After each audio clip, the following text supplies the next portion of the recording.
Hi, I'm Neil from Harry Oppenheimer Diamond Training School. With me is Alan Lowe from Gem Training International. Today we're going to chat about blemishes and inclusions in diamonds and what the importance are and how it affects the price.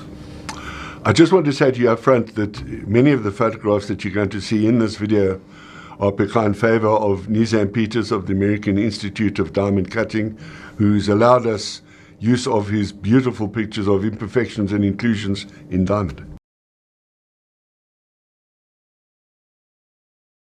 External characteristics or blemishes are markings that is on the outside of the diamond. If we look at this rough model, we can see certain characteristics. If we look at the pavilion, we will see trigons, which is little triangles on it, which is orientated in the opposite direction of the pavilion. We will see these lines running from point to point, which is surface lines. On the pavilion as well, we'll get some of these hex indentations, and only on the pavilions we get these. And if we look in the point, we will get some square indentations. These surface characteristics that we just looked at can be removed when the diamond is polished into a round brilliant or any of the fancy shaped diamonds that's available. One of the main aims that we have when we're planning a rough diamond is to retain the best diameter that we can get. And sometimes by doing this, achieving the maximum diameter, we still left with some natural surface characteristics that were still available on the stone.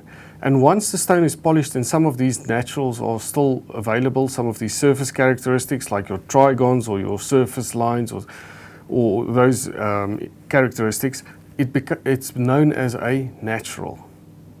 If we look at this picture that I have in front of me, just below the girdle we can still see some natural trigons that we saw on the model which is available on the pavilions. If the stone is polished and these natural characteristics are still available, we call them naturals. If we look at the next picture, also just below the girdle line, there's some lines running, and those are the surface lines which run from point to point on your rough stone, which is still available, and those will also be known as naturals. So in conclusion, if the natural does not affect the outline of the diamond and it does not have an effect on the clarity of the diamond, usually the polisher will leave it as is to retain the best weight that they possibly could get.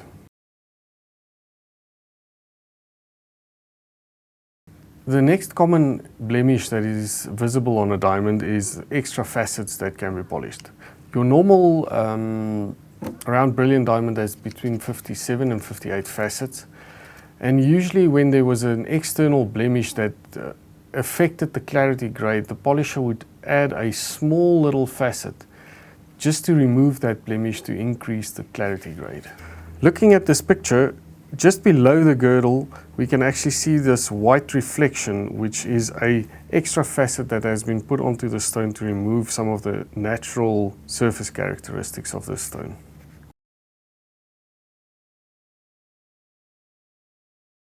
Bearding is the next external blemish that we can encounter. Bearding is created when the stone is bruted and a lot of pressure is exerted when the two stones grind against each other, and it creates like little chip marks on the circumference of the diamond. Bearding has become less common in recent years with the new technology machines that have been made available on the market. In this picture, you can on the outside, on the circumference or on the girdle of the stone, see there's little white chip marks all around the stone, and that is known as bearding.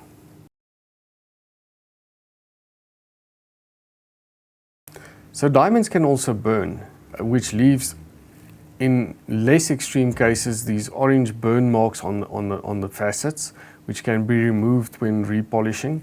Or in extreme cases, when a stone is burnt, then it actually changes the structure of the stone and the stone becomes milky. In the polishing process, because it's a friction process, there's a lot of heat generated, and if the polisher doesn't take care while polishing the stone in keeping the stone cool, and then we can create these burn marks, or the stone can burn and become this milky color. So if we look at this first picture, we can actually see these orange burn marks. That is the surface burn marks. If we look closely at them, it looks like lizard skin. The texture looks like lizard skin. If we look at the second picture, the stone is completely milky. This means that the whole stone has been burnt and it's heated up and it's changed the structure of the stone to create this milkiness.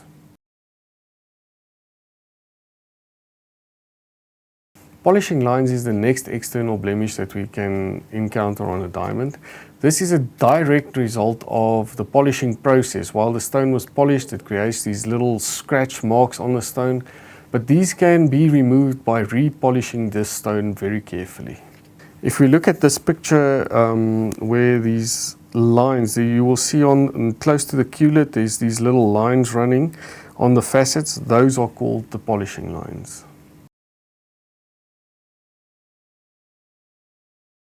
Scratches on diamonds occur because only a diamond can scratch a diamond. Sometimes parcels are thrown together and there's more than one stone in these parcels and they tend to scratch one another. These scratches can also be removed once again when it is repolished carefully.